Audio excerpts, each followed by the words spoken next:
আসসালামু আলাইকুম। আমার দশম শ্রেণীর শিক্ষার্থীরা কেমন আছো সবাই? আশা করি ভালো আছো।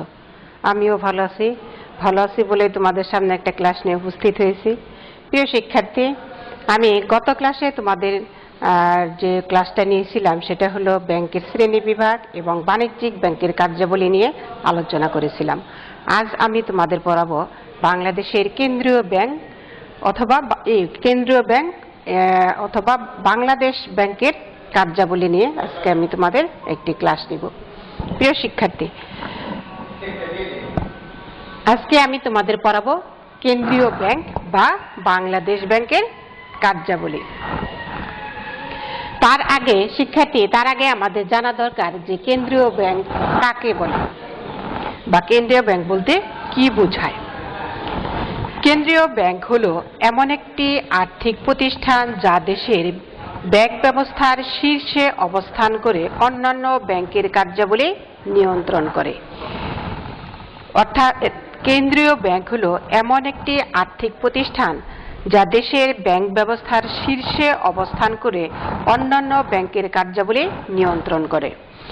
দেশে অর্থ প্রচলনের একচেটিয়া অধিকার ভোগ করে, সরকারের পক্ষে লেনদেনের কাজ করে এবং দেশের সার্বিক কল্যাণ সাধনের লক্ষ্যে অর্থনৈতিক স্থিতিশীলতা বজায় রাখতে সচেষ্ট থাকে। অধ্যাপক আর.পি. কেন্ট বলেন, কেন্দ্রীয় ব্যাংক হল সামগ্রিক অর্থনৈতিক কল্যাণ সাধনের জন্য দেশের প্রচলিত মুদ্রার পরিমাণ নিয়ন্ত্রণ এবং ব্যবস্থাপনার দায়িত্ব প্রাপ্ত একটি প্রতিষ্ঠান। প্রিয় শিক্ষার্থী, সংজ্ঞাটি আমি আরেকবার বলছি। অধ্যাপক আর.পি. কেন্ট বলেন, কেন্দ্রীয় ব্যাংক হল সামগ্রিক অর্থনৈতিক কল্যাণ সাধনের জন্য দেশের প্রচলিত মুদ্রার পরিমাণ নিয়ন্ত্রণ এবং ব্যবস্থাপনার দায়িত্বপ্রাপ্ত একটি প্রতিষ্ঠান। অধ্যাপক জেমস স্টিফেনসন বলেন, কেন্দ্রীয় ব্যাংক হল এমন একটি প্রতিষ্ঠান যা দেশের সার্বিক কল্যাণ সাধনের লক্ষ্যে রাষ্ট্রের নিয়ন্ত্রণাধীন থেকে অর্থনৈতিক সমতা বিধান ও মূল্যস্তর স্থিতিশীল রাখতে সচেষ্ট হয়। অর্থনীতিবিদ কফ বলেন, কেন্দ্রীয় ব্যাংকের প্রধান লক্ষ্য হল জনস্বার্থে কাজ করে দেশের সার্বিক অর্থনৈতিক কল্যাণ সাধন করা, মুনাফা অর্জন নয়। অর্থাৎ কেন্দ্রীয় ব্যাংকের প্রধান লক্ষ্য হল জনস্বার্থে কাজ করে দেশের সার্বিক অর্থনৈতিক কল্যাণ সাধন করা, মুনাফা অর্জন নয়। কেন্দ্রীয় ব্যাংক হল সরকার কর্তৃক সর্বোচ্চ ক্ষমতাপ্রাপ্ত আর্থিক প্রতিষ্ঠান। দেশে মুদ্রা প্রচলনের একচেটিয়া অধিকার এই ব্যাংকের উপরেই ন্যস্ত থাকে। সুতরাং যে প্রতিষ্ঠান দেশের ব্যাংকিং পিরামিডের শীর্ষে অবস্থান করে এবং অন্যান্য সমস্ত ব্যাংকের কার্যাবলী নিয়ন্ত্রণ করে এবং দেশের সার্বিক কল্যাণ সাধনের লক্ষ্যে মুদ্রার প্রচলন এবং ঋণের পরিমাণ নিয়ন্ত্রণ করে, তাকে কেন্দ্রীয় ব্যাংক বলা হয়। প্রিয় শিক্ষার্থী, সার্বিক সংজ্ঞাটা আমি আরেকবার বিশ্লেষণ করছি যে বিভিন্ন সংজ্ঞার আলোকে, বিভিন্ন অর্থনীতিবিদের সংজ্ঞার আলোকে যে সংজ্ঞাটা দাঁড় করানো যায় সেটা হলো যে প্রতিষ্ঠান দেশের ব্যাংকিং পিরামিডের শীর্ষে অবস্থান করে অন্যান্য সমস্ত ব্যাংকের কার্যাবলী নিয়ন্ত্রণ করে এবং দেশের সার্বিক কল্যাণ সাধনের লক্ষ্যে মুদ্রার প্রচলন এবং ঋণের পরিমাণ নিয়ন্ত্রণ করে, তাকে কেন্দ্রীয় ব্যাংক বলা হয়। প্রিয় শিক্ষার্থী, এখন আমি আলোচনা করছি কেন্দ্রীয় ব্যাংকের কার্যাবলী। কেন্দ্রীয় ব্যাংকের কার্যাবলীগুলো হলো: 1 নম্বরে নোট প্রচলন করা, 2 নম্বর হলো সরকারের ব্যাংক, 3 নম্বর হলো অন্যান্য ব্যাংকের ব্যাংক, 4 নম্বর হলো ঋণ নিয়ন্ত্রণ করা, 5 নম্বর হলো ঋণ দানের শেষ আশ্রয়স্থল, 6 নম্বর হলো অর্থের বহির্মূল্য নিয়ন্ত্রণ করা, 7 নম্বর হলো ক্লিয়ারিং হাউস, 8 নম্বর হলো সরকারের পরামর্শদাতা, 9 নম্বর হলো উন্নয়নমূলক কার্যাবলী এবং সর্বশেষ হলো অন্যান্য কার্যাবলী। এখন আমি ধাপে ধাপে পয়েন্টগুলো বিশ্লেষণ করছি। 1 নম্বর পয়েন্ট হইল নোট প্রচলন করা। কেন্দ্রীয় ব্যাংকের প্রধান কাজ হলো নোট প্রচলন করা। পূর্বে বাণিজ্যিক ব্যাংকসমূহ নোট প্রচলন করতে পারত, কিন্তু বর্তমানে কেন্দ্রীয় ব্যাংক দেশে কাগজি নোট প্রচলনের একচেটিয়া অধিকার ভোগ করে থাকে। অর্থাৎ কাগজি মুদ্রা প্রচলনের ক্ষমতা একমাত্র কেন্দ্রীয় ব্যাংকের উপরেই ন্যস্ত। এই কাগজি মুদ্রা দেশে বিহিত মুদ্রা হিসেবে প্রচলিত থাকে। অভ্যন্তরীণ এবং বহির্মূল্য যাতে স্থিতিশীল থাকে সেজন্য নোট প্রচলনের অধিকার একমাত্র কেন্দ্রীয় ব্যাংকের উপর ন্যস্ত করা হয়েছে। অভ্যন্তরীণ ও বহির্মূল্য যাতে স্থিতিশীল থাকে সেই জন্য নোট প্রচলনের ক্ষমতা একমাত্র কেন্দ্রীয় ব্যাংকের উপরেই ন্যস্ত করা হয়েছে। কেন্দ্রীয় ব্যাংক প্রয়োজন বোধে কাগজি মুদ্রার পরিমাণ বাড়িয়ে বা কমিয়ে অর্থের যোগান নিয়ন্ত্রণ করে। প্রিয় শিক্ষার্থী, 2 নম্বর পয়েন্ট হলো সরকারের ব্যাংক। কেন্দ্রীয় ব্যাংক সরকারের ব্যাংক হিসেবে কাজ করে। সরকারের সকল আয় কেন্দ্রীয় ব্যাংকে জমা রাখা হয় এবং কেন্দ্রীয় ব্যাংকের মাধ্যমে সকল ব্যয় নির্বাহ করা হয়। অর্থাৎ সরকারের সব আয় কেন্দ্রীয় ব্যাংকে জমা থাকে এবং সরকারের যে ব্যয়গুলো করা হয় সেগুলো কেন্দ্রীয় ব্যাংকে নির্বাহ করে থাকে। কেন্দ্রীয় ব্যাংক সরকারের আর্থিক প্রতিনিধি রূপে বিভিন্ন উৎস হতে সরকারের পাওনা আদায় এবং বিভিন্ন খাতের দেনা পরিশোধ করে থাকে। কেন্দ্রীয় ব্যাংক সরকারের অভ্যন্তরীণ এবং বৈদেশিক ঋণের হিসাব নিকাশ করে এবং ব্যবস্থাপনার দায়িত্বও পালন করে থাকে। কেন্দ্রীয় ব্যাংক বিনা সুদে সরকারের অর্থ জমা রাখে এবং প্রয়োজন বোধে সরকারকে স্বল্পকালীন ঋণ প্রদান করে থাকে। অর্থাৎ বিনা সুদে সরকারের অর্থ জমা রাখে। এভাবে কেন্দ্রীয় ব্যাংক সরকারের ব্যাংক হিসেবে কাজ করে থাকে। 3 নম্বর পয়েন্ট হলো অন্যান্য ব্যাংকের ব্যাংক। অন্যান্য ব্যাংকের ব্যাংক।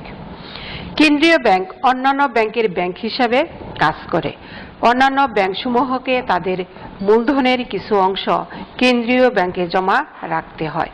এর ফলে কেন্দ্রীয় ব্যাংক অন্যান্য ব্যাংকের উপর যথেষ্ট প্রভাব বিস্তার করতে পারে এবং দুর্দিনে তাদেরকে ঋণ আকারে এবং প্রথম শ্রেণীর বিনিময় বিল ভাঙিয়ে অর্থ সাহায্য করতে পারে। অর্থাৎ কেন্দ্রীয় ব্যাংক অন্যান্য ব্যাংকের উপর যথেষ্ট প্রভাব বিস্তার করতে পারে এবং দুর্দিনে অন্যান্য ব্যাংকে টাকা দিয়ে সাহায্য করতে পারে। 4 নম্বর পয়েন্ট হলো ঋণ নিয়ন্ত্রণ করা। কেন্দ্রীয় ব্যাংকের অন্যতম প্রধান কাজ হলো ঋণ নিয়ন্ত্রণ করা। দেশের মুদ্রার মোট চাহিদা এবং যোগানের মধ্যে যথাসম্ভব সমতা বিধান করে দেশের মধ্যে স্থিতিশীল মূল্য স্তর বজায় রাখা কেন্দ্রীয় ব্যাংকের সর্বাপেক্ষা গুরুত্বপূর্ণ কাজ। কেন্দ্রীয় ব্যাংক ঋণ নিয়ন্ত্রণের মাধ্যমে দেশের মূল্যস্তর স্থিতিশীল রাখার দায়িত্ব পালন করে থাকে। ব্যাংক হার পরিবর্তন, খোলা বাজারি কারবার, নগদ জমার অনুপাতের পরিবর্তন, প্রচারণা, অনুরোধ বা নির্দেশ প্রভৃতি বিভিন্ন উপায় অবলম্বন করে কেন্দ্রীয় ব্যাংক দেশের ঋণ ব্যবস্থা নিয়ন্ত্রণ করে থাকে। 5 নম্বর পয়েন্ট হল ঋণ দানের শেষ আশ্রয়স্থল। ঋণ দানের শেষ আশ্রয়স্থল। কেন্দ্রীয় ব্যাংক সর্বশেষ পর্যায়ে ঋণদাতা হিসেবে কাজ করে। দেশের সাধারণ ব্যাংকগুলো যখন আর্থিক সংকটের সম্মুখীন হয় এবং অন্য কোনো উৎস হতে ঋণ গ্রহণ করতে পারে না, তখন তারা বাধ্য হয়ে কেন্দ্রীয় ব্যাংকের শরণাপন্ন হয়। এমত অবস্থায় যখন অন্য কোনো ব্যাংক হতে ঋণ পাওয়ার সম্ভাবনা থাকে না, তখন একমাত্র কেন্দ্রীয় ব্যাংকই সাধারণ ব্যাংকগুলোকে ঋণ দিয়ে আর্থিক সংকটের হাত হতে রক্ষা করে। তাই যথার্থই বলা হয় যে কেন্দ্রীয় ব্যাংক অন্যান্য ব্যাংকের ঋণ দানের শেষ আশ্রয়স্থল। অর্থাৎ অন্যান্য ব্যাংকগুলো ঋণ গ্রহণের জন্য সর্বশেষ আশ্রয়দাতা হিসাবে কেন্দ্রীয় ব্যাংকের উপরে নির্ভর করে থাকে। এই জন্য কেন্দ্রীয় ব্যাংকে ঋণ দানের শেষ আশ্রয়স্থল হিসেবে গণ্য করা হয়। প্রিয় শিক্ষার্থী, 6 নম্বর পয়েন্ট হল অর্থের বহির্মূল্য নিয়ন্ত্রণ করা। অর্থের বহির্মূল্য নিয়ন্ত্রণ করা। কেন্দ্রীয় ব্যাংকের অন্যতম গুরুত্বপূর্ণ কাজ হল অর্থের বহির্মূল্য নির্ধারণ করা এবং বিনিময় হার স্থিতিশীল রাখা। কেন্দ্রীয় ব্যাংক বৈদেশিক মুদ্রার সাথে দেশীয় মুদ্রার বিনিময় হার নির্ধারণ করে এবং নির্দিষ্ট হারে বৈদেশিক মুদ্রা কেনাবেচার মাধ্যমে বিনিময় হার স্থিতিশীল রাখার চেষ্টা করে।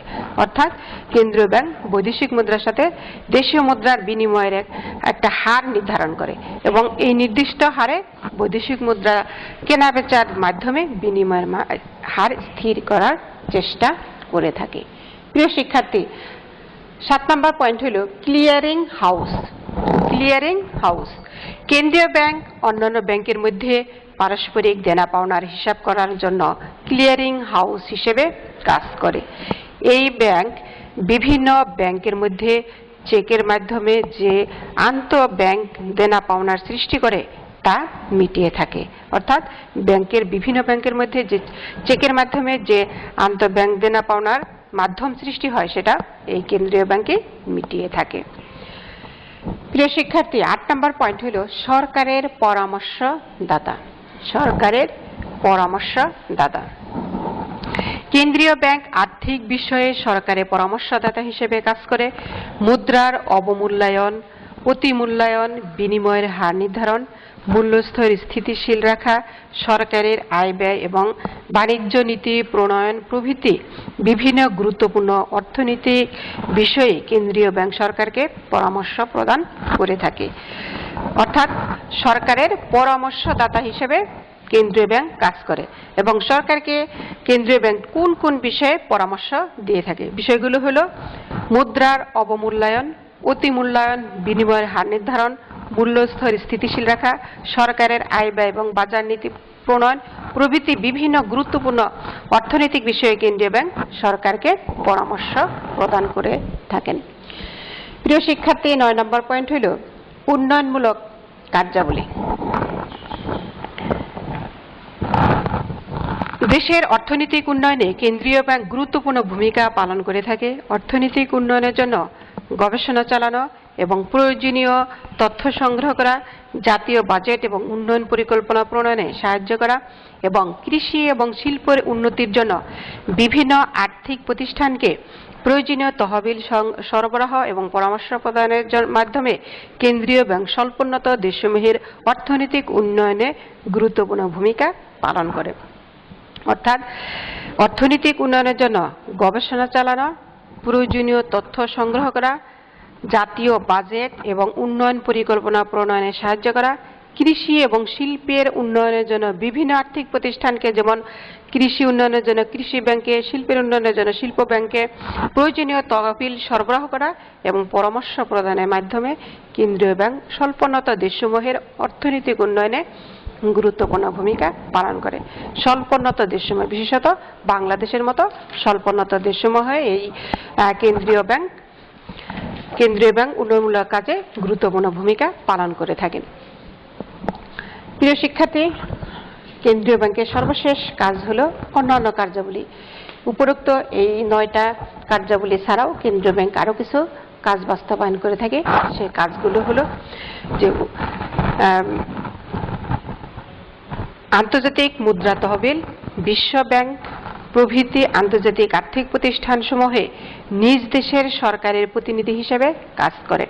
তাছাড়া কেন্দ্রীয় ব্যাংক স্বর্ণ, রূপো প্রভৃতি মূল্যবান ধাতু এবং উপার্জিত বৈদেশিক মুদ্রা সংরক্ষণ করে এবং তার সুষ্ঠু ব্যবহার নিশ্চিত করে। দেশের অনুন্নত এলাকা বা অনগ্রসর খাতসমূহের উন্নয়নের জন্য কেন্দ্রীয় ব্যাংক বিভিন্ন আর্থিক এবং রাজস্ব কার্যক্রম গ্রহণ করে থাকে। এভাবে দেখা যায় যে দেশের অনুন্নত এলাকা এবং অনগ্রসর খাতসমূহকে উন্নয়নের জন্য কেন্দ্রীয় ব্যাংক বিভিন্ন আর্থিক এবং রাজস্ব কার্যক্রম গ্রহণ করে এবং বাস্তবায়ন করে থাকে। কেন্দ্রীয় ব্যাংক দেশের অর্থনৈতিক উন্নয়নে গুরুত্বপূর্ণ ভূমিকা পালন করে থাকে। মোট কথা, প্রিয় শিক্ষার্থী, আমরা আজকের আলোচনার মাধ্যমে জানতে পারলাম বা বুঝতে পারলাম যে কেন্দ্রীয় ব্যাংক বাংলাদেশের হলো সর্বোচ্চ ব্যাংক এবং কেন্দ্রীয় ব্যাংকের আরেকটি নাম হলো বাংলাদেশ ব্যাংক এবং এই বাংলাদেশ ব্যাংক বা কেন্দ্রীয় ব্যাংকের কার্যাবলী অত্যন্ত ব্যাপক এবং বিস্তৃত। প্রিয় শিক্ষার্থী, আমি আজকের পাঠের উপরে তোমাদের একটি হোমওয়ার্ক দিচ্ছি। হোমওয়ার্কটা খেয়াল করো সবাই। বাংলাদেশ ব্যাংকের কার্যাবলী বর্ণনা করো বা ব্যাখ্যা করো। বাংলাদেশ ব্যাংকের কার্যাবলী বর্ণনা করো বা ব্যাখ্যা করো। তোমরা এই প্রত্যেকটা আমি যে পয়েন্টগুলো দিয়েছি প্রত্যেকটা পয়েন্ট সুন্দর করে পড়বে, কারণ পয়েন্টের ভিতর থেকেও আবার এইগুলোর মধ্যে থেকে তোমাদের বহু নির্বাচনী প্রশ্ন হতে পারে।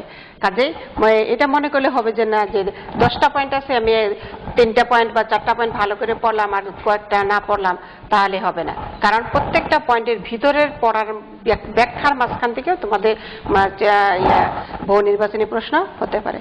কাজেই কার্যাবলীগুলো খুব সুন্দর করে পড়বে।